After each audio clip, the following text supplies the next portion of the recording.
Hello, good morning. कसे आहात तुम्ही? तर आज मला ब्राईड होती सकाळी, तर हे मला सोडायला चाललेले कारण लवकरची होती, तर ओला पण बुक होत नव्हती 4 वाजता.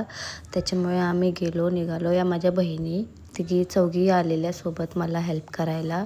आणि मग आम्ही वरती चढलो, 4 मजली चढलो गाईज. आणि मग नंतर आम्ही पोचलो फायनली ब्राईडच्या इथे. 5 वाजेपर्यंत तिची साडी वगैरे ड्रॅपिंग करून घेतली, कारण तिला पण 7, 7:30, 8 वाजेपर्यंत मॅक्झिमम रेडी व्हायचं होतं. आणि तिला साडी हेवी होती म्हणून पिन्स पण बसत नव्हत्या, म्हणून आम्ही डायरेक्ट स्टिच केली.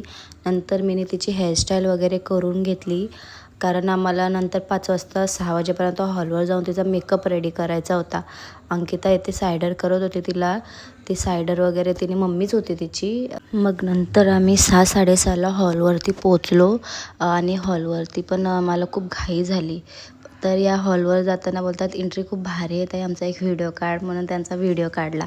मग नंतर आम्ही वरती रूममध्ये गेलो. तिथे सेटअप वगैरे करून हिचा मेकअप करायला घेतला, बिकॉज तिला पण खूप लेट झालेलं. 6:30 होऊन गेलेले आणि तिला 7:30पर्यंत रेडी व्हायचं होतं, कारण तिला लग्नाच्या अगोदरचे पण शूट करायचं होतं थोडं, दोघांचे कपलचे. त्याच्यामुळे खूप घाई करत होती. आणि ही बघा, मयुरीने मस्त हेअरस्टाईल केली. तुम्हाला कशी वाटली नक्की सांगा मला कमेंट करून.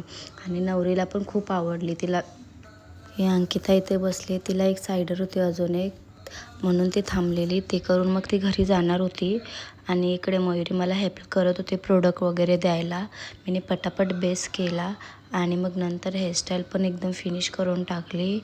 आणि भरपूर टाईम झाला, त्याच्यामुळे घाईमध्ये थोडेफार शॉर्ट्स नाही घ्यायला भेटले.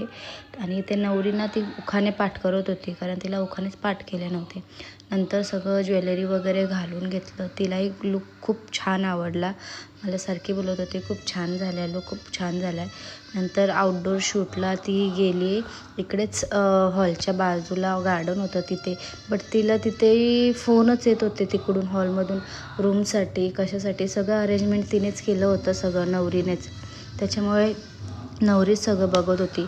मग नवरीचं झाल्यानंतर मग आम्ही आलो, नाश्ता वगैरे केला. आणि नंतर फर्स्ट ही नवरी बसली विधीला त्यांच्या मम्मी पप्पासोबत. तुम्हाला लुक कसा वाटला नक्की सांगा. आणि नेक्स्ट लुक नेक्स्ट व्हिडिओमध्ये पोस्ट करेन. बाय.